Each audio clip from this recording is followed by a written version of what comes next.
Welcome to Ray Merriman, who just completed his 41st annual forecast book, a 192-page look into the year 2017 through the eyes of a well-known financial astrologer.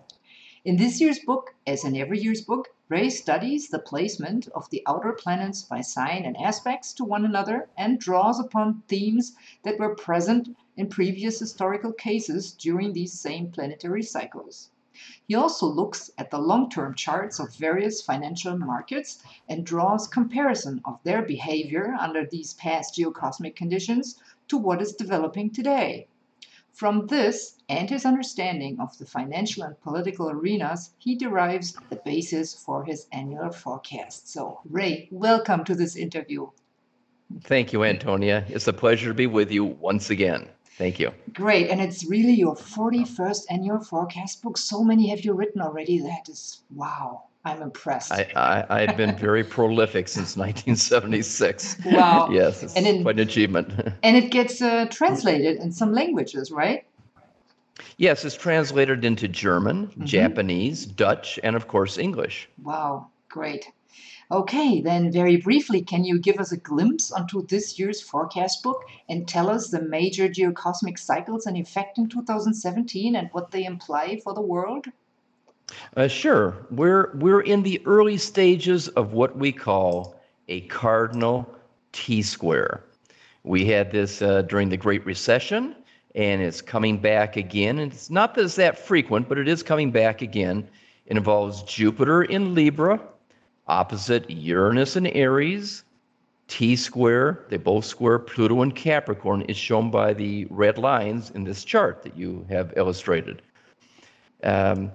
So, according to my understanding of André Barbault of Paris, France, a well-known mundane astrologer, when you get cardinal T-squares involving Jupiter and Uranus, it frequently correlates with shocks to the financial system of the world and sudden severe drops in the stock markets of the world. It doesn't happen every time, but it happens frequently. So this T-square, the red T-square shown in the chart here, is in effect November of 2016 through August of 2017. Now, if you look at that chart, you'll also see a blue triangle, and this connects Saturn in Sagittarius to Uranus in Aries. That's very important. That's a 45-year cycle, and it's going to be in effect December of 2016 through November of 2017.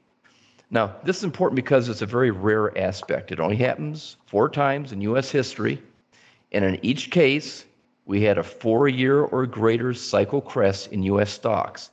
And in 3 of those 4 cases, a bear market began in stocks that lasted 2 to 7 years, in which the Dow Jones Industrials declined 25 to 46%. Now, the last time this aspect occurred was in July 1972 through May of 1973. And you can see the chart on the screen here, where I have the red circle. That was the all-time high of the Dow at that time in January 1973, right in the middle of Saturn trine Uranus.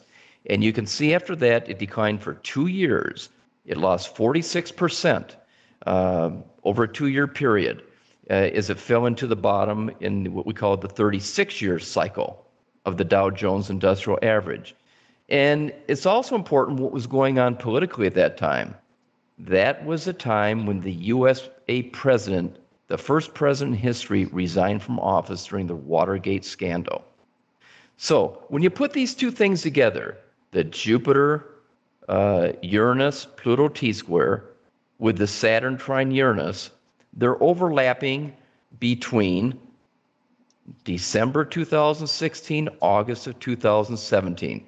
We expect an all-time high to occur during those months, followed by a serious drop in the stock market. It may be very short, it may be only 1 month, as was the case in 1926, or that drop can last 2 to 7 years, as was the case the other 3 times that Saturn trined Uranus. So that's the most important thing we're looking at, those 2 aspects. Wow, that's very interesting. Are there narrower time frames when these sudden reversals might be more prominent based on other geocosmic signatures?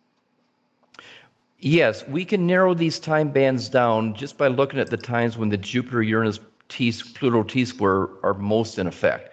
The first one is, again, this January 1st, 2017. You see they're both happening then, Jupiter-Uranus Pluto T-square, Saturn trine Pluto. And this is in effect, this first time it's in effect is November 26th through November 24th through December 26th. So this is a very important time right now as we're recording this, the first part of December. Mm-hmm. The second time is going to take place February 22nd to April 21st. Now, that's a very important time because not only is the Jupiter, Uranus, Pluto T-square back into effect in March, but also Venus will go retrograde March 4th through April 15th. Now, Venus turns retrograde. That's a very important event in geocosmics that takes place. It happens every 19 months, but every 8 years it occurs in the same part of the zodiac. As you see on this chart, Venus is retrograde 13 degrees of Aries. That happened 8 years ago, and 8 years before that, and 8 years before that. But if you go back 8 years ago, March 6, 2009, you'll see the chart of the Dow Jones bottomed. The 75-year cycle bottom occurred exactly on March 6, 2009. Now go back to that chart before, where you see the Venus when it goes direct, which is April 15th. You see Venus in late Pisces, and it's going to square Saturn in late Sagittarius. Venus is changing directions, going from retrograde to direct. Saturn is changing directions, going from direct to retrograde. So that's going to be very strong too during the middle part of April. So when you ask me, can we narrow the time bands down? Yes, we got November 24th to December 26th that is highlighted. We have February 22nd to April 21st.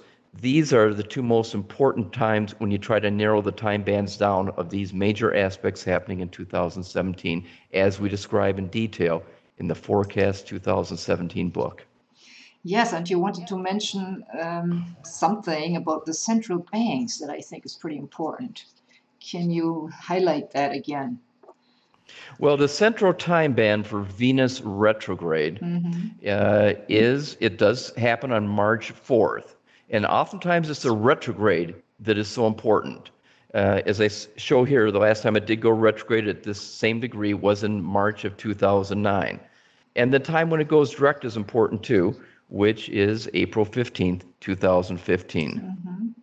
Now, central banks, you mentioned central banks. What I wanted to say during Venus retrograde is that when Venus rules money, and so when Venus goes retrograde, we oftentimes see a major or several major central banks of the world, such as the Federal Reserve Board, the Bank of Japan, the European Central Bank, we oftentimes see them make a surprise announcement changing their monetary policy. And if the market's been falling hard, they change it in such a way the markets reverse and they go up, as would happen in March of 2009. However, if the stock market's making a high during this Venus retrograde, and they make a decision to tighten rates and monetary policy, markets fall hard from an all-time high. So we're looking for one of those things to happen when Venus goes retrograde. It's either making an all-time high or it's already made a high and it's having a big decline, and the central banks step in and they make a change of a policy and it reverses. That's amazing. And so thank you for that. But given these cycles, how should we as individuals, like myself, prepare ourselves as we approach 2017? Well, think of it as a very Uranian year. And with Uranus being so prominent, it's going to be exciting and it's going to be adventurous. It's not going to be a year that's going to go as you planned. There's going to be a lot of unexpected, unpredictable things that happen. So you need to be adjustable. You need to be flexible. Now, we can break it down a little bit here. We can look at Jupiter and Libra, which is usually a good time for meeting people. And when Uranus is involved, it's meeting new people who are inspirational. You know, they're exciting, they're charismatic, they bring new ideas to you, and you bring them to them. But because Uranus is involved, it means it's also like a roller coaster. You get these great heights in awareness and excitement, and then you get these great falls where you're going, you know, into the valley, the bottom of the valleys and the high peaks. You get them both. So it's a very Uranian year. And I think that's because the United States has a new president who is also very Uranian. As you see from this chart, the inner wheel here is Donald Trump's chart. Mm-hmm. The inner, and he's born under a lunar eclipse, the sun opposite the moon there that we got the red lines connecting. Yeah. And up there with the sun, you got the north node and Uranus. So he's a lunar eclipse, which is also very changeable because it's a mutable eclipse. But it's even more dramatic because the sun conjuncts Uranus. So he is going to dominate this year. He's a Uranian person. We're having a Uranian year from December. Actually, it started in November when he was elected, 2016. That's when the T-square began. And it's going to last all the way to August 2017. It's the year of Trump. He's going to dominate the news cycles. And that means because he's dominating the news cycle and his temperament is very dominant. So it could be a year that's brilliant. It could be fun. It could be exciting. But it could also be very erratic and very unpredictable. Okay? Yeah, thank you so much, Ray, for that brief overview of your forecast 2017 book. And let me remind our viewers that you not only cover the financial markets, you also give some great forecasts for the 12 signs, in which you also talk in depth about love and relationships. And I love that part. When's the book going to be out? Well, it's at the printer right now. It should be out in a little more than a week. December 15th is the cutoff date, so we'll get it either that day or a couple days before. It'll be sent out immediately so that those who order now will get it by Christmas. The ebook will be available around December 15th. And if you want the printed version, it's also going to be available in German, of course, through Astrodata in Zurich, Switzerland, as you show on the screen here. Yes, and I highly recommend that because you have this great calendar in the printed book where, you know, everybody can write down the appointments that you will give the ephemeris and what's going on at those days. I put that there because I value that so much. I like to know what's going on every day. Where is the moon? And I like to have a calendar to put my list of my appointments and things coming up that are important that day, and I can make my decisions oftentimes based on the moon and the aspects it's making. And that's you get that only with the printed version, of course. You cannot take notes on an ebook. Well, it's in the ebook, but there's not much you can do with it, so it's better with the printed edition. Yes. And there's a limited printed edition. Whatever orders we get as of December 1st, and December 1st is past now, we add 20%, and that's our print. And when it's gone, it's gone. We don't have other printing. So last year it went out in 3 weeks. It was sold out. Hopefully we got more orders this time, and we have enough to cover the rush that comes in just before Christmas. Yeah, be ready to order. And you have another great, exciting event coming on, and that's your live webinar. Yes, I do 3 of these a year where I update the forecast book and go into more detail what's happening currently as of the time of the webinar. So January 29th will be our first live webinar in 2017. Is limited to 100 people, although there will be DVD, not DVDs, but MP4s available for those who can't make the live edition. But everybody likes to be at the live edition. Every one we have sells out. So check our website for that. It's going to be posted sometime in the next week, and you can start reserving your place there too. Thank you, Ray. I can't wait to have the German edition of your book in my hands. Thank you, Antonia. Okay. It's been great being with you, Antonia. I love these interviews we have, and my subscribers do too, and the readers of our weekly column do too. So thank you for this service you provide for astrology and for our work. Thank you so much. I love doing it. Thank you. Bye. Okay. Bye-bye.